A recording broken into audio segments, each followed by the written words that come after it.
السلام علیکم ورحمۃ اللہ وبرکاتہ۔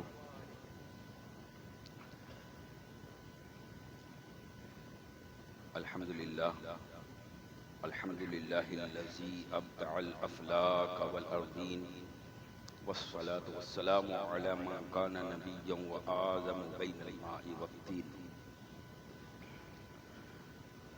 وعلی آلہ واصحابہ وازواجہ وذریاتہ واہل بیتہ وشہداء محبتہ واولیاء طریقتہ وعلماء ملتہ اجمعین، اما بعد فاعوذ باللہ من الشیطان الرجیم، بسم اللہ الرحمن الرحیم۔ الحج اشہر معلومات، فمن فرض فیہن الحج فلا رفث ولا فسوق ولا جدال فی الحج، وما تفعلوا من خیر یعلمہ اللہ، وتزودوا فإن خیر الزاد التقوى واتقون یا اولی الالباب۔ صدق اللہ العظیم وصدق رسولہ النبی الامین المختار الکریم، ونحن علی ذلک لمن الشاہدین والشاکرین والحامدین والموقنین والذاکرین والحمد للہ رب العالمین۔ ان اللہ وملائکتہ یصلون علی النبی یا ایھا الذین آمنوا صلوا علیہ وسلموا تسلیما۔ اللہم صل علی سیدنا مولانا محمد وعلی آل سیدنا مولانا محمد وبارک وسلم، صلاۃ والسلام علیک یا رسول اللہ صلی اللہ تعالی علیہ وآلہ وسلم۔ بلا کسی تمہید کے گزشتہ جمعۃ المبارک کو قرآن مقدس کی سورۃ البقرہ شریف کی 196 197 آیت کریمہ جو تلاوت کرنے کا شرف حاصل کیا تھا، انہی آیت کریمہ کو تلاوت کرنے کا شرف حاصل کیا ہے، اور انشاءاللہ اس سے مزید جو آگے آیت کریمہ ہے اس کے تعلق سے بھی مختصر سی تشریح و توضیح و تفسیر بیان کرنے کی کوشش کروں گا۔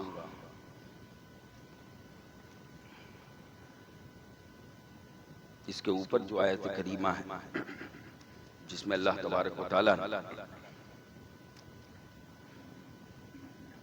اس بات کا حکم دیا کہ حج اور عمرہ کو مکمل کرو،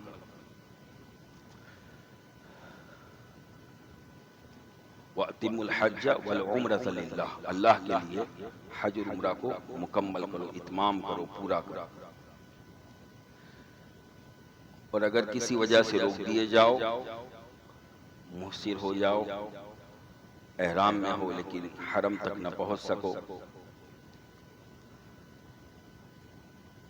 تو اللہ رب العزت نے فرمایا کہ اپنی قربانی کے جانور کو حرم تک کسی ذریعے سے پہنچا دو، اور جب جانور وہاں ذبح ہو جائے اس کے بعد ہی آپ سر منڈاؤ۔ یہ شکل تھی اس کی جو معذور ہو جائے، مجبور ہو جائے، اور ایک شکل وہ اللہ نے بیان فرمائی کہ اگر اس طرح کی مجبوری ہو کہ سر میں درد ہو یا بہت زیادہ بیمار ہو کہ اتنا زیادہ ٹھہر نہیں سکتے، احرام کی حالت کی پابندی نہیں کر سکتے، تو پھر اللہ تبارک و تعالیٰ نے اس تعلق سے فرمایا کہ ٹھیک ہے اپنے سروں کو مونڈا دو، لیکن فدیے کے طور پر یا روزہ ہے یا صدقہ ہے یا قربانی ہے۔ یہ تو ان لوگوں کا حکم تھا کہ جو معذور و مجبور ہو۔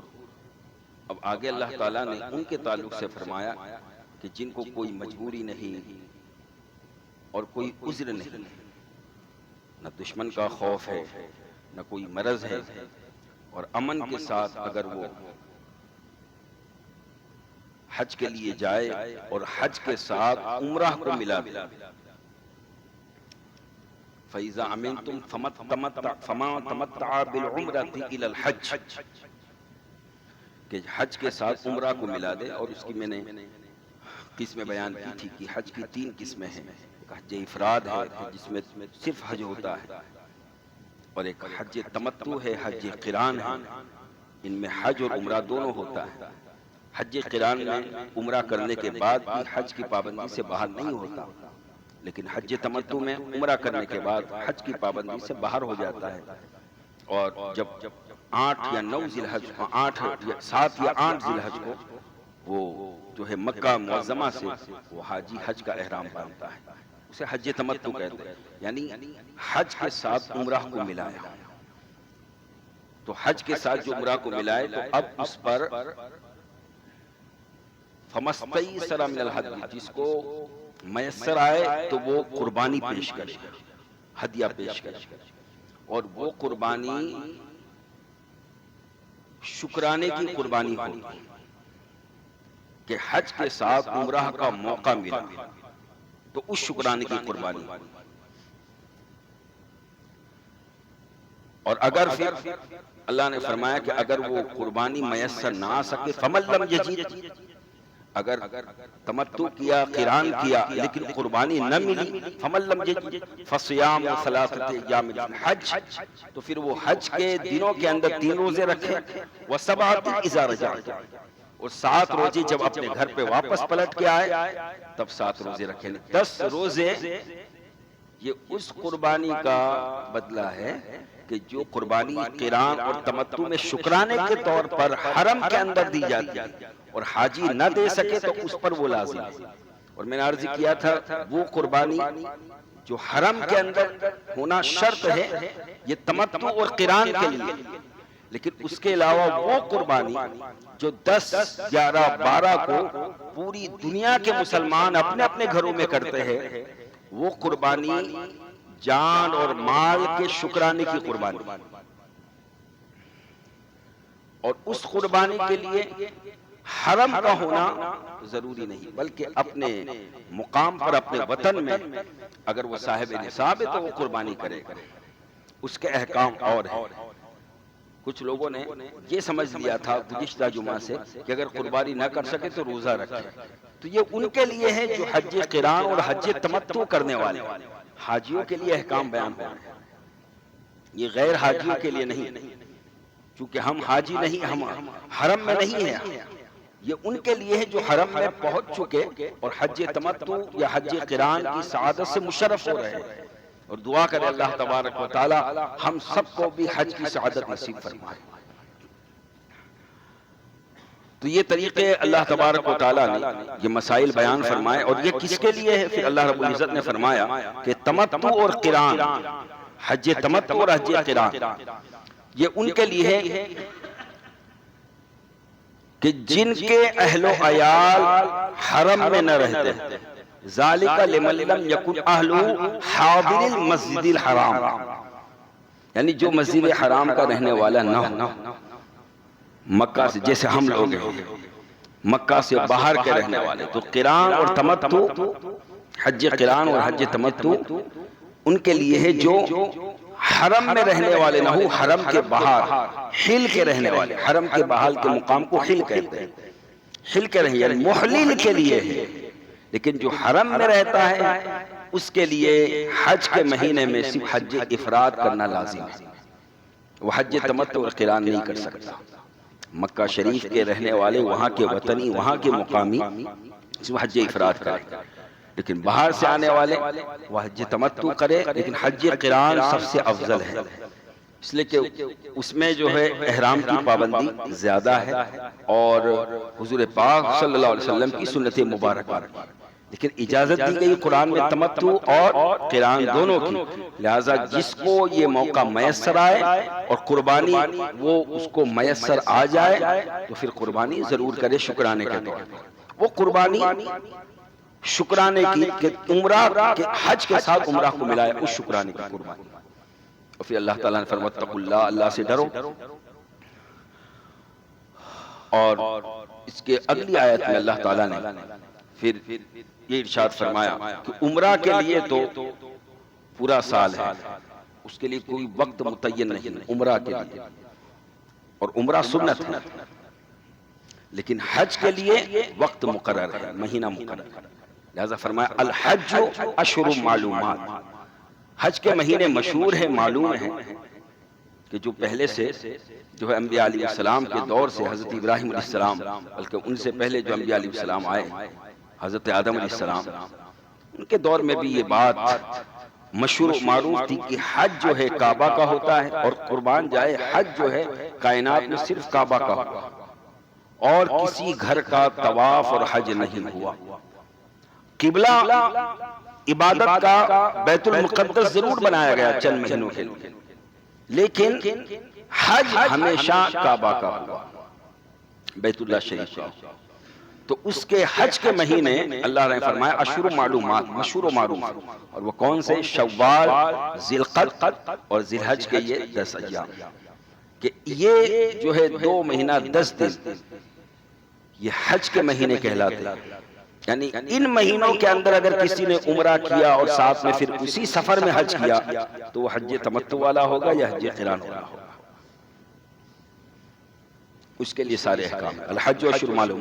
پھر اللہ تعالیٰ نے جب جو ہے حج کا اب بیان فرمایا کہ حج کے لیے تم نے ارادہ کر لیا، نیت کر لی، احرام باندھ لیا، فمن فرض فیہن الحج، حج کو اپنے اوپر لازم کر لیا، احرام باندھ لیا، تلبیہ پڑھ لیا، تو اب کیا کرے؟ فلا رفث ولا فسوق ولا جدال فی الحج۔ اب حالت احرام میں نہ کوئی فحش بات زبان سے نکالو، کہ جو مرد و عورت کے تعلقات نہ اس تعلق سے کوئی بات ہو، فلا رفث ولا فسوق، نہ فسق و فجور اور گناہ اور گالی گلوچ ہو، ولا جدال فی الحج، اور نہ جھگڑا ہو حج کے اندر، نہ غصہ ہو، نہ کسی کو ڈانٹ ڈپٹ ہو فی الحج، حج کے ایام میں۔ یہ جو حاجی ہے حالت احرام میں اس پر ان چیزوں پہ عمل کرنا ضروری ہے، چونکہ رفث یعنی بے حیائی والی باتیں کرنا، فسوق فسق و فجور والی باتیں کرنا، جدال لڑائی جھگڑا، فحش باتیں، عریانی باتیں، یوں تو یہ تو ایسی برائی ہے کہ اگر بندہ احرام میں نہ ہو تب بھی برا ہے، تب بھی منع کیا گیا، لیکن جب حالت احرام میں ہو تو اور زیادہ پابند۔ گناہ ہمیشہ گناہ ہوتا ہے، اگر خدا نہ کرے کوئی بندہ شراب پیے تو شراب پینا گناہ ہے، حرام ہے، اب وہ دنیا کے کسی بھی خطے میں پیے، لیکن اگر کوئی مبارک جگہ ہو اور وہاں اگر وہ کام کرے تو وہاں زیادہ گناہ ہے۔ تو گناہ وہ گناہ ہے ہر جگہ، رفث فسق و فجور اور جدال لڑائی جھگڑا یہ ہر جگہ گناہ ہے، لیکن حرم کی حد کے اندر یہ زیادہ گناہ ہے۔ کہ نبی پاک صلی اللہ علیہ وسلم نے ایک موقع پہ ارشاد فرمایا کہ حرم کے اندر اگر ایک نیکی کرو تو تمہیں 1,00,000 نیکی کا ثواب ملے گا، اور اگر ایک گناہ کرو تو 1,00,000 گناہ کا وبال ہوگا۔ یعنی ثواب کی زیادتی ہے تو گناہ کے وبال کی بھی زیادتی ہے۔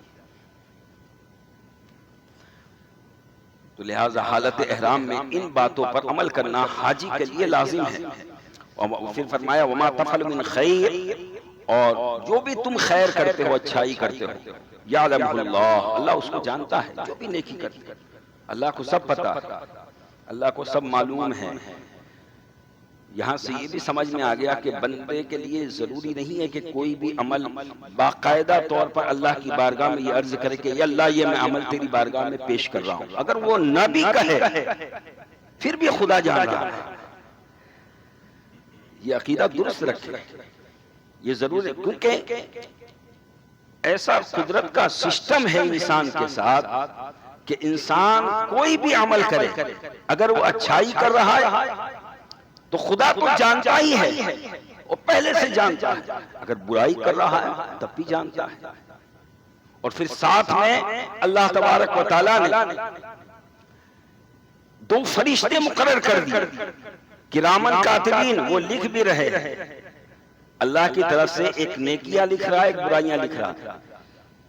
یعنی بندہ کبھی یہ نہ سمجھے کہ میں یہ کر رہا ہوں تو مجھے یہ خدا کی بارگاہ میں کہنا ضروری ہے کہ اللہ یہ کام میں نے پیش کیا تیری بارگاہ میں؟ نہیں، وہ اللہ جانتا ہی ہے، لیکن ہاں دعا کے طور پر، مانگنے کے طور پر، وسیلے کے طور پر، توسل کے طور پر ضرور اپنے نیک اعمال کو خدا کی بارگاہ میں پیش کریں، لیکن اس کی جانکاری کے لیے نہیں کہ ہم کہیں گے تو وہ جان، نہیں، بلکہ صرف توسل اور وسیلہ کہ اے اللہ ہماری کوئی حیثیت نہیں، لیکن ہم نے تیری رضا کی خاطر تیرے حکم کی پابندی کرتے ہوئے یہ اپنی حقیر کوشش سے ہم نے چند اعمال کیے ہیں، اے اللہ اپنی بارگاہ میں قبول فرما۔ یہ توسل اور وسیلے کے طور پر خدا کو جنانے کے لیے نہیں، خدا کے علم کے لیے نہیں۔ بہت سے لوگ اعتراض کرتے کہ تم سنی لوگ جب فاتحہ دیتے ہیں تو فاتحہ میں سامنے رکھتے ہیں اور پھر دعا کرتے اور اللہ کی بارگاہ میں کہتے ہیں اللہ یہ فلاں فلاں فلاں ہم نے پیش کیا۔ تو یاد رکھیں یہ خدا کے علم کے لیے نہیں ہوتا، یہ خدا کے علم کے لیے کہ خدا کو معلوم ہو، وہ تو جانتا ہی ہے۔ یہ تو صرف اس لیے ہوتا ہے تاکہ مسلمان جمع ہو کر اپنی نیتوں کو درست کر کے اس اعمال کے ذریعہ خدا کی بارگاہ میں وسیلہ طلب کرے، اس سے توسل کرے، اس کے وسیلے سے دعائیں مانگے، یہ مقصد ہے۔ وما تفعلوا من خیر یعلمہ اللہ وتزودوا فإن خیر الزاد التقوی، اور جو تم زیادہ کرو گے، زیادہ راہ اختیار کرو گے، تو سب سے بہتر زاد راہ اللہ فرماتا ہے تقوی۔ وَتَزَوَّدُوا فَإِنَّ خَيْرَ الزَّادِ التَّقْوَى، سب سے بہتر زاد راہ تقوی ہے کہ بندہ کہیں بھی رہے تقوی کے ساتھ رہے۔ وَاتَّقُوا يَا أُولِي الْأَلْبَابِ، اور اللہ سے ڈرو، تقوی اختیار کرو اے عقل والو، یعنی گویا کہ عقل والا وہی ہے جو تقوی والا ہے۔ دنیا اگرچہ عقل والا کسی کو بھی سمجھتے رہے، لیکن قرآن میں اللہ فرماتا ہے عقل والے وہی ہیں جو متقی ہے، جو تقوی والے، جو مجھ سے ڈرتے ہیں، جو میرا خوف رکھتے ہیں۔ وَاتَّقُونِ يَا أُولِي الْأَلْبَابِ۔ اب ہم کہہ سکتے ہیں کہ کائنات میں سب سے زیادہ عقل والے آقا کائنات صلی اللہ علیہ وسلم، اور ان کے بعد پھر انبیاء علیہ السلام، پھر جو ہے صحابہ کرام، پھر تابعین، پھر تبع تابعین، پھر اولیاء اللہ، یہ سب عقل والے ہیں کیونکہ ان کے دلوں کے اندر سب سے زیادہ تقوی الہی تھا۔ تو ہم بھی قرآن کو مانتے ہیں، اور یہ قرآن ہم سب کی ہدایت کی کتاب ہے، تو ہم کو بھی حکم دیا جا رہا ہے کہ وَاتَّقُونِ، تقوی اختیار کرو، اللہ سے ڈرو۔ اور جب بندہ خدا سے ڈرنے لگتا ہے تو پھر چونکہ حج کا بیان چل رہا ہے تو حاجی جب تقوی کا توشہ ساتھ میں لے کے چلتا ہے تو پھر اب وہاں جا کر وہ برائی کے کام نہیں کرتا، وہ لوگوں سے بھیک نہیں مانگتا۔ یہ اس وقت آیت اتری تھی، اس کا شان نزول یہ کہ کچھ یمن کا کچھ قبیلہ ایسا تھا کہ جو جب حج کے لیے جاتے تو ایسے ہی چل پڑتے، اور جب ان سے کوئی پوچھتا کہ بھئی سفر کے لیے کیا سامان لیا ہے تو وہ کہتے کچھ نہیں، اللہ پہ توکل۔ اب دیکھیے بظاہر کتنی اچھی بات کہ خدا پہ توکل اور ساتھ میں کچھ نہیں لیا، ہم اللہ پہ بھروسہ کر کے نکل پڑے۔ اب جب وہاں پہنچتے تو اب چونکہ زیادہ راہ سامان کھانے پینے کا رہتا نہیں، اب بھوک سے پیاس سے جب نڈھال ہوتے تو لوگوں سے سوال کرتے، مانگتے، تو اللہ نے اسی لیے فرمایا وَتَزَوَّدُوا، زیادہ راہ اختیار کرو۔ یعنی توکل یہ نہیں ہے کہ تم ہاتھ پہ ہاتھ دھر کے بیٹھ جاؤ، توکل یہ ہے کہ تدبیر بھی ہو، اور تدبیر جو تم کرتے ہو اس تدبیر پر تمہیں توکل نہ ہو، توکل اللہ کی ذات پر۔ یعنی کمائی کی کوشش بھی کرو، حلال ذریعہ بھی تلاش کرو، حلال کمائی کے لیے کوشش کرو، لیکن ہر چیز یہ نہ سمجھو کہ میں یہ کرتا ہوں اس لیے مجھے مل رہا ہے، نہیں، خدا اس کے ذریعے دے رہا ہے۔ توکل اس کی ذات پر ہو، بھروسہ اس کی ذات پر، اس لیے کہ واللہ خیر الرازقین، اللہ سب سے بہتر رزق دینے والا ہے۔ ان اللہ یرزق من یشاء بغیر حساب، بے شک اللہ جس کو چاہتا ہے بغیر حساب رزق دیتا ہے۔ اللہ یبسط الرزق لمن یشاء، اللہ جس کے لیے چاہتا ہے رزق کے دروازے کھول دیتا ہے، ویقدر، اور جس کے لیے چاہتا ہے مقدر کر دیتا ہے، اندازہ لگا دیتا ہے۔ یہ سب خدا کی حکمتیں ہیں۔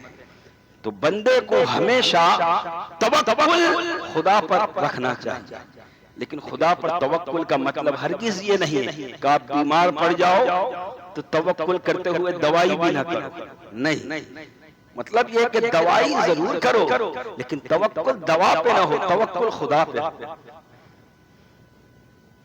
بھوک لگے تو ایسا نہیں کہ روٹی نہ کھاؤ، خدا پہ توکل ہے، نہیں، روٹی کھاؤ، کھانا کھاؤ، لیکن توکل کھانے پہ نہ ہو، توکل کھلانے والے پہ ہو، کہ کھانا بھی خود بخود ہماری بھوک نہیں مٹا سکتا، پانی بھی خود بخود ہماری پیاس نہیں بجھا سکتا جب تک کہ خدا کا حکم نہ ہو۔ یہ ہے تقوی اور یہ ہے توکل جس کا حکم اللہ نے دیا، وَاتَّقُونِ يَا أُولِي الْأَلْبَابِ، اے عقل والو تقوی اختیار کرو، تقوی کی راہ پر چلو۔ یعنی جب حج کے لیے چلو تو زاد راہ ساتھ میں لے لو، لیکن توکل خدا پہ ہو، زاد راہ پہ لو، اور سب سے بہترین زاد راہ تقوی ہے۔ پھر اللہ رب العزت نے فرمایا لیس علیکم جناح ان تبتغوا فضلا من ربکم۔ اب یہ کچھ ایسے تھے کہ مکے میں بازار لگتا تھا اور ان کا تجارت دھندا اور مشغلہ تھا تجارت۔ اب وہ جب حج کے ایام آتے تو حج میں اگر انہیں حج کرنا ہوتا تو وہ سوچ میں پڑ گئے کہ آخر حج کی حالت احرام میں ہم تجارت دھندا جائز تجارت کر سکتے ہیں کہ نہیں، کیونکہ اللہ نے تو فرما دیا کہ اس میں لڑائی جھگڑا بھی نہ ہو، فسق و فجور بھی نہ ہو، فحش بھی نہ ہو۔ تو اب جب تجارت کرتے تو کچھ نہ کچھ تکرار ہوتی ہے بھاؤ تاؤ کرنے میں، تو کہیں اس کی بھی تو منائی نہیں۔ تو اللہ رب العزت نے آیت نازل فرمائی لیس علیکم جناح ان تبتغوا فضلا من ربکم، کوئی حرج نہیں، کوئی بات ان تبتغوا فضلا من ربکم، اگر تم اللہ کا فضل حالت احرام میں تلاش کرو۔ سبحان اللہ، آپ دیکھیے کتنی آسانی ہے اللہ کی طرف سے کہ اگر وقت ضرورت تجارت کرنے کی ضرورت پیش آ جائے تو تجارت بھی کر سکتے ہیں حالت احرام۔ لیکن علماء فرماتے ہیں کہ تجارت مقصد نہ ہو، مقصد اللہ کی عبادت ہو، اور ضمناً اگر یہ چیز آ جائے تو کوئی حرج نہیں۔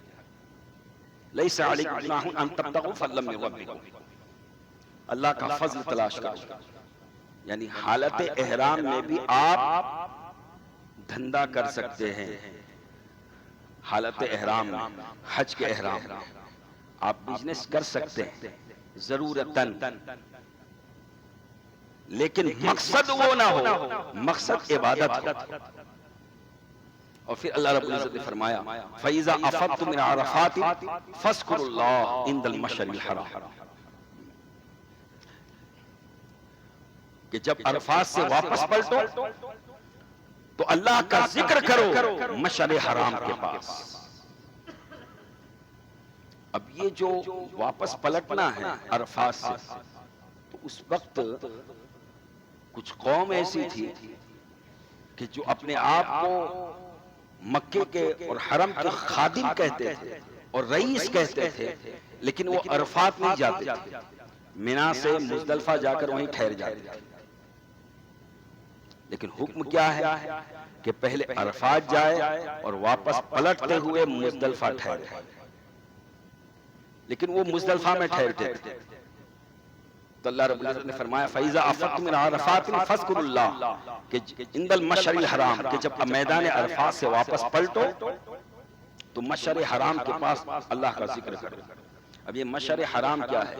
تو مشعر حرام علماء مفسرین فرماتے ہیں کہ مزدلفہ میں جو دو پہاڑیاں ہیں وہ خاص مشعر حرام ہیں، اور جہاں سے عرفات کی حد ختم ہوتی ہے اور مزدلفہ کی حد چالو ہوتی ہے، وہاں سے لے کر پورا مزدلفہ کا جو میدان ہے وہ پورا کا پورا مشعر حرام ہے،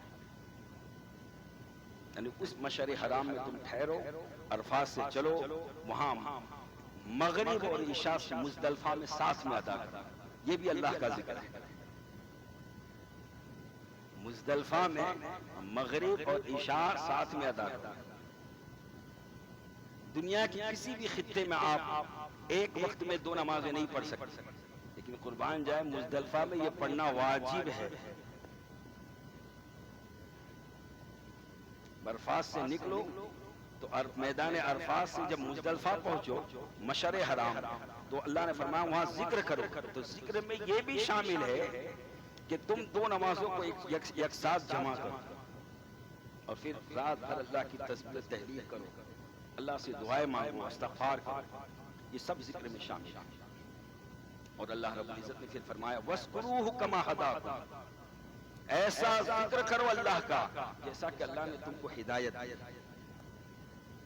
اللہ نے جیسے تم کو ہدایت دی ایسا ذکر کرو، کیونکہ اس سے پہلے تم گمراہی میں تھے، تم گمراہ تھے، یعنی اس نبی کے آنے سے پہلے تم گمراہ تھے، لَمِنَ الضَّالِّينَ، اور جب یہ نبی آئے تو اس نبی کے ذریعے اللہ نے تمہیں ہدایت دی، تو ہادی حقیقی اللہ تبارک و تعالی ہے، اور ہادی مجازی مصطفیٰ صلی اللہ علیہ وسلم، یعنی اللہ بھی ہادی ہے، نبی بھی ہادی ہے۔ اللہ ہادی ہے کہ حقیقت میں ہدایت دینے والا وہی ہے، لیکن کس ذریعے سے ہدایت دی؟ تو کہا ان کے ذریعے سے جو گنبد خضراء میں حرام فرما رہا ہے۔ اسی لیے تو اعلیٰ حضرت نے کہا میں تو مالک ہی کہوں گا کہ ہو مالک کے حبیب، یعنی محبوب و محب میں نہیں میرا تیرا۔ مالک کے حقیقی اللہ تبارک و تعالی، ہادی حقیقی اللہ تبارک و تعالی، لیکن ہماری پہنچ وہاں تک نہیں ہے، ہماری پہنچ تو مصطفیٰ تک ہے صلی اللہ علیہ وسلم، مدینے تک۔ بندوں نے کس کو دیکھا؟ صحابہ نے کس کو دیکھا؟ صحابہ نے اللہ کو تو نہیں دیکھا، صحابہ نے نبی کو دیکھا۔ صحابہ نبی سے ملے، لیکن جو نبی سے ملے وہ نبی تک نہیں رہے، وہ خدا سے مل گئے، یعنی نبی جو دنیا میں آتے ہیں وہ اپنے سے ملا کر اپنے ساتھ خدا سے ملا دیتے ہیں۔ تب یہ قاعدہ بن گیا کہ کوئی ڈائریکٹ خدا سے مل نہیں سکتا، اگر ملنا ہے تو کائنات میں سب سے بڑا رستہ، سب سے بڑا وسیلہ، سب سے بڑا ذریعہ وہ مصطفیٰ صلی اللہ علیہ وسلم کی ذات گرامی ہے۔ اس لیے کہا مل نہیں سکتا خدا ان کا وسیلہ چھوڑ کر، مل نہیں سکتا خدا ان کا وسیلہ چھوڑ کر، غیر ممکن ہے چلیے چھت پہ زینا چھوڑ کر۔ مقصود حقیقی تو اللہ تبارک و تعالی ہی ہے، یہ ذہن میں رکھ، رضا تو اللہ ہی کی چاہیے، قرب اللہ کا چاہیے، فضل اللہ کا چاہیے، جنت اللہ کی چاہیے، رحمت اللہ کی چاہیے، لیکن اے لوگوں یہ تمہیں کہاں ملے گی؟ خدا کی رحمت کہاں ملے گی؟ خدا کا فضل کہاں ملے گا؟ تو کہا ادھر ادھر نہ جاؤ، میرے حبیب کے دربار میں آ جاؤ، ان کے دامن سے لپٹ جاؤ، جب تم ان کے ہو گئے میری رحمت بھی تمہیں ملے گی، میرا فضل بھی تمہیں ملے گا، میری رضا بھی تمہیں ملے گی، میرا قرب بھی تمہیں ملے گا۔ وَإِن كُنتُم مِّن قَبْلِهِ لَمِنَ الضَّالِّينَ، کہ اس نبی کے آنے سے پہلے، اس سے پہلے تم گمراہوں میں تھے۔ اور پھر اللہ رب العزت نے فرمایا وہی جو مزدلفہ میں جو رئیس لوگ، جو مالدار لوگ جو ٹھہر جاتے تھے اور عرفات نہیں جاتے تھے، اپنی توہین سمجھتے تھے، فرمایا ثُمَّ أَفِيضُ مِنْ حَيْثُ أَفَاضَ النَّاسُ، پھر تم ایسے ہی پلٹو جیسے لوگ پلٹتے ہیں، یعنی عرفات میں جاؤ، اور عرفات میں جیسے زوال سے لے کر غروب آفتاب تک ہر حاجی اللہ کی بارگاہ میں دعائیں اور استغفار کرتا ہے، اے رئیسوں، اے مالداروں، اے سرداروں، تم بھی وہاں جاؤ، لیکن خدا کی عبادت کے اندر سب برابر ہے، بادشاہ، رعایا، امیر، غریب، فقیر، سب برابر۔ اسی کو تو ڈاکٹر اقبال نے کہا ایک ہی صف میں کھڑے ہو گئے محمود و عیاض، نہ کوئی بندہ رہا نہ کوئی بندہ نواز۔ خدا کی عبادت میں کوئی اونچ نیچ نہیں، اللہ کی عبادت میں کوئی اونچ نیچ نہیں، سب برابر، سب اللہ کے بندے، سب اللہ کے بندے۔ اب یہ اور بات ہے کہ بندگی میں کسی کا مقام اور ہو، کسی کا مقام اور ہو، لیکن ہم تو نہیں کہہ سکتے یقینی طور پر کس کا کیا مقام ہے، یہ تو اللہ ہی جانتا ہے کس کا کیا مقام ہے۔ تو اس چکر میں نہ پڑے کہ بھئی اس کا فلاں مقام، اس کا فلاں مقام، یہ فلاں ہے، یہ سید ہے، یہ غیر سید ہے، یہ عالم ہے، یہ زاہد ہے، یہ فلاں فلاں، اللہ کی بارگاہ میں آئے ایک ہی سب پہ کھڑے ہو گئے، ایک ہی سب اللہ کے بندے، سب اللہ کے بندے ہیں، اور سب کو اللہ دیکھ رہا ہے، سب کو اللہ جان رہا ہے، سب کے حالات سے واقف ہے، کون کس کیفیت میں ہے خدا سب دیکھ رہا ہے۔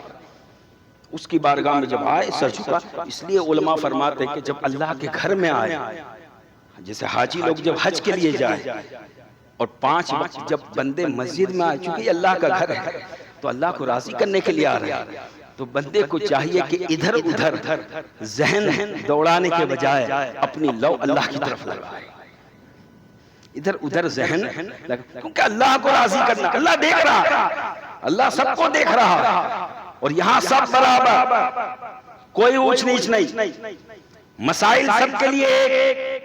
اگر کوئی بعد میں آنے والا امیر ہو، دولت مند ہو، آگے کوئی فقیر بیٹھ گیا، حکم یہ ہے وہ پیچھے بیٹھے، فقیر کو اٹھا کے نہیں بیٹھ سکتا، یہ حرام ہے۔ اور جب فقیر سجدہ کرے گا تو جہاں اس کا پیر ہوگا وہاں امیر کا سر ہوگا۔ ایک ہی صف میں کھڑے ہو گئے محمود و ایاز، نہ کوئی بندہ رہا نہ کوئی بندہ نواز۔ اللہ نے فرمایا فَإِذَا أَفَضْتُم مِّنْ عَرَفَاتٍ فَإِذَا قَضَيْتُم، جیسے لوگ عرفات سے واپس پلٹتے ہیں ایسے تم لوگ بھی جب واپس پلٹو تو اللہ کا ذکر کرو، خدا کا ذکر کرو۔ فَإِذَا قَضَيْتُم مِّنْ عَرَفَاتٍ فَاذْكُرُوا اللَّهَ عِندَ الْمَشْعَرِ الْحَرَامِ وَاذْكُرُوا كَمَا هَدَاكُمْ وَإِن كُنتُم مِّن قَبْلِهِ لَمِنَ الضَّالِّينَ ثُمَّ أَفِيضُوا مِنْ حَيْثُ أَفَاضَ النَّاسُ۔ عرفات سے واپس پلٹو تو مزدلفہ میں آ کر ذکر بھی کرو، واستغفر اللہ، اللہ سے معافی طلب کرو، اپنے گناہوں کو یاد کرو، گناہوں سے واستغفر اللہ، اللہ سے استغفار کرو، اللہ سے استغفار کرو، معافی چاہو۔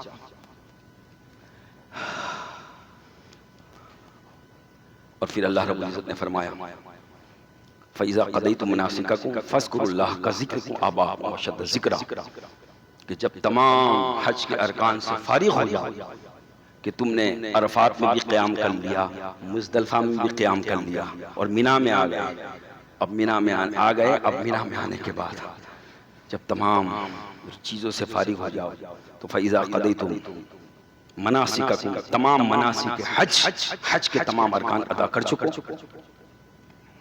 فَاذْكُرُوا اللَّهَ كَذِكْرِكُمْ آبَاءَكُمْ أَوْ أَشَدَّ ذِكْرًا، تو پھر اب اللہ کا ایسا ذکر کرو جیسے اپنے باپ دادوں کا ذکر کرتے کرتے، کیونکہ اس وقت عرب کا یہ حال تھا کہ جب وہ حج سے فارغ ہوتے تو پھر اب مشعر حرام کے پاس آ کر، مینا کے پاس آ کر، وہاں آ کر اپنے اپنے خاندان کی بڑائی بیان کرتے ہیں، میرا دادا ایسا تھا، میرا باپ ایسا تھا، وہ یوں بہادر تھا، اس نے یہ کیا، اس نے یہ کیا۔ اللہ نے فرمایا خبردار، کذکرکم آباءکم، ایسا میرا ذکر کرو جیسے تم آباء و اجداد کا، اپنے باپ دادوں کا ذکر کرتے ہو، بلکہ فرمایا او اشد ذکر، اس سے بھی زیادہ ذکر کرو، اس لیے کہ باپ دادوں کو جو کمال ملا ہے کس نے دیا ہے؟ اسی اللہ نے دیا ہے، تو ذکر خدا کا زیادہ او اشد ذکر۔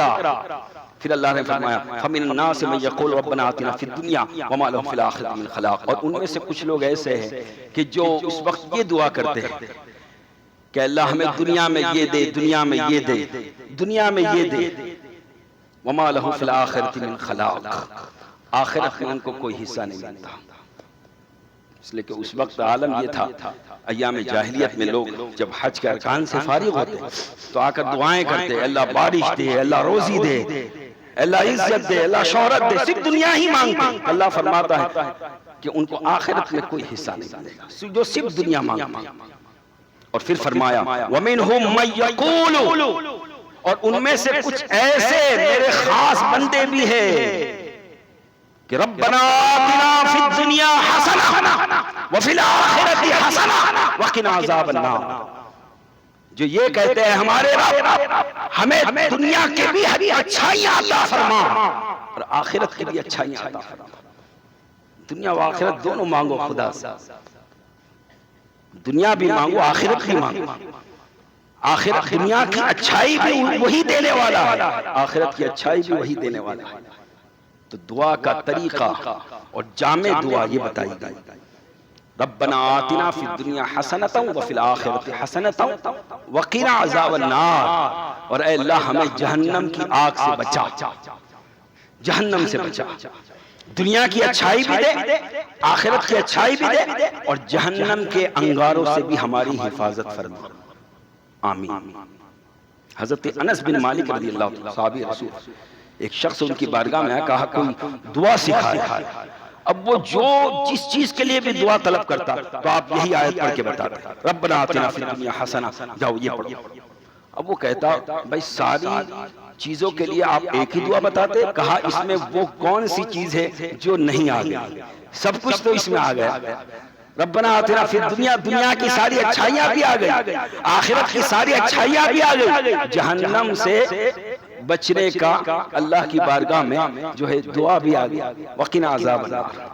پھر اللہ نے اولئک لہم نصیب مما کسبوا، یہی وہ لوگ ہیں، یہی وہ جماعت ہے جو دنیا و آخرت دونوں مانگتے ہیں، اللہ سے دنیا و آخرت دونوں مانگتے ہیں۔ اس آیت کے ذریعہ ہر مسلمان یاد رکھے، جب بھی دعا کرے خدا سے دنیا کی اچھائی بھی مانگے، آخرت کی اچھائی بھی مانگے، جہنم سے پناہ بھی مانگے۔ اور یہ تمام نبیوں کی بھی سنت ہے، یا اولیاء اللہ یہ نیک لوگوں کی سنت ہے۔ کچھ لوگ یہ جو کہتے ہیں کہ ہم جو ہے اللہ کی عبادت کرتے، ہم کچھ نہیں مانگتے، اللہ دینے والا، ہم کچھ نہیں مانگتے، یاد رکھے وہ بڑا بخیل ہے۔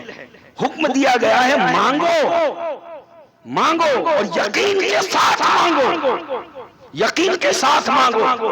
یقین ایسا ہو جو غریب نواز نے بتایا، میرے غریب نواز نے کہا یقین ایسا ہو خدا سے مانگو تو کہ جب وہ خدا 400 سال تک فرعون کے سر میں درد نہیں ہونے دیتا، جس نے پوری زندگی انا ربکم الاعلی کی صدا بلند کی کہ میں سب سے بڑا خدا ہوں، جس نے خدائی کا دعویٰ کیا، جب اسے دیتا ہے ہم تو سجدے میں جا کر کہتے سبحان ربی الاعلی، سبحان ربی الاعلی، سبحان ربی الاعلی، پاک ہے میرا پروردگار جو سب سے بلند ہے۔ جب ہم یہ نعرہ پکارتے ہیں تو یقین ہے اللہ ضرور عطا فرمائے گا۔ اسی کو اللہ نے فرمایا اولئک لہم نصیب مما کسبوا، یہی وہ جماعت ہے جن کے لیے وہ حصہ ہے جو انہوں نے کمایا، جو انہوں نے کسب کیا، جو عمل کیا، جو دنیا کی اچھائی مانگی، آخرت کی اچھائی مانگی، جہنم سے پناہ مانگی اور نیک راہ پر چلے، مما کسبوا جو انہوں نے کسب کیا، واللہ سریع الحساب، اور اللہ بہت جلد حساب لے گا، بہت جلد حساب لے، سریع الحساب۔ اس کی تفسیر میں فرمایا کہ اللہ اتنی جلدی حساب لینے والا کائنات کا۔ کچھ لوگ کہتے ہیں اتنے سارے لوگ، حضرت آدم سے لے کے قیامت تک اتنے سارے انسان، سب کا حساب کتنے دیر میں ہوگا؟ تو فرمایا اتنی دیر میں ہوگا جتنی دیر میں ایک بکری کا دودھ نکال لیا جاتا ہے، بلکہ اس سے بھی سرعت۔ اور بعض مفسرین نے یہ بھی فرمایا کہ حساب جو ہے اس اجلت کے جلدی کے ساتھ، چونکہ خدا کے ہاں دیری اور جلدی یہ کچھ ہے ہی نہیں، یہ تو ہمارے واللہ سریع الحساب۔ کچھ مفسرین نے فرمایا کہ یہاں مراد یہ بھی ہے کہ بندہ جو دعا کرتا ہے اللہ جلدی سے قبول فرمانے والا، واللہ سریع الحساب۔ پھر اللہ رب العزت نے فرمایا وَاذْكُرُوا اللَّهَ فِي أَيَّامٍ مَّعْدُودَاتٍ، اللہ کا ذکر کرو گنتی کے دنوں میں۔ وہ گنتی کے دن کیا ہے؟ وہ گنتی کے دن ایام تشریق، 9، 10، 11، 12، 13، یہ ایام تشریق، جس میں ہر نماز کے بعد اللہ اکبر کی صدائے بلند ہوتی ہے۔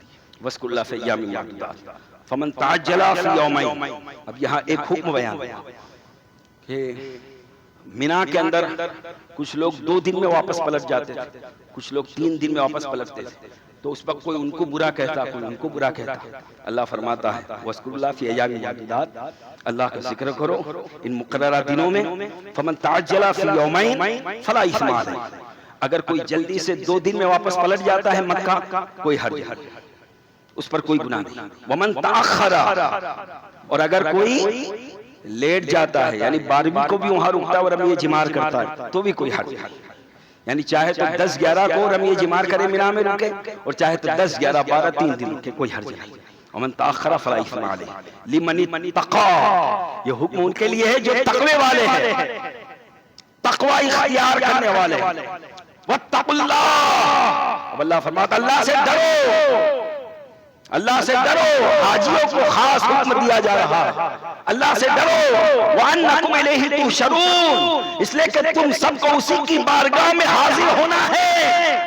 اب یہاں تو تم نے پابندی کر لی، اب تمہیں اس کی بارگاہ میں حاضر ہونا ہے. لہذا حاجیوں اب تم عمل خراب مت کر لینا، بلکہ نیکی کے راستے پر حج کرنے کے بعد بھی چلتے رہنا. یہ حکم ہے. حضرت امام حسن بصری رضی اللہ تعالیٰ عنہ جب پوچھا گیا کہ اس کا معنی کیا ہے، واتقوا اللہ لعلکم تفلحون انکم الیہ تحشرون، کہا اس کا معنی یہ ہے کہ حج کرنے کے بعد حاجی اللہ کی نافرمانی سے دور رہے، اللہ کی فرما برداری میں رہے، اس لیے کہ مرنے کے بعد اسے اللہ کی بارگاہ میں حاضر ہونا ہے. اور جو حج کرنے کے بعد اللہ کی فرما برداری کی طرف آئے اور برائی سے دور بھاگے، کہا یہ نشانی ہے کہ اللہ نے اس کا حج مقبول کر لیا. اور جس کے اندر کوئی چینجنگ نہ آئے، کوئی بدلاؤ نہ آئے، عادتیں ویسی ہی رہے، ویسے ہی غیبت، ویسے ہی جھوٹ، ویسے ہی تہمت، ویسے ہی گناہ کے کام، تو پھر وہ اللہ ہی خیر کرے.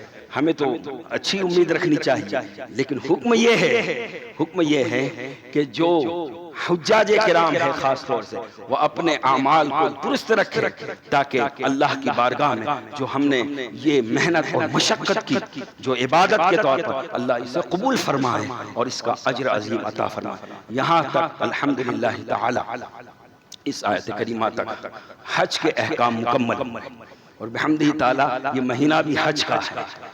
دعا ہے اللہ تبارک و تعالی ان آیتوں کے صدقے اور وسیلے سے اللہ ہم سب کو یہ جتنے مسائل بیان ہوئے اس پر عملی طور پر عمل کرنے کی توفیق عطا فرمائے. ہم سب کو حج کی سعادت نصیب فرمائے، اور جو حج کی سعادت سے مشرف ہو رہے ہیں اللہ ان سب کے حج کو قبول فرمائے. آمین. وآخر دعوانا الحمدللہ رب العالمین. السلام علیکم ورحمۃ اللہ وبرکاتہ. کھڑے ہو جائے، اپنے صفوں کو درست کر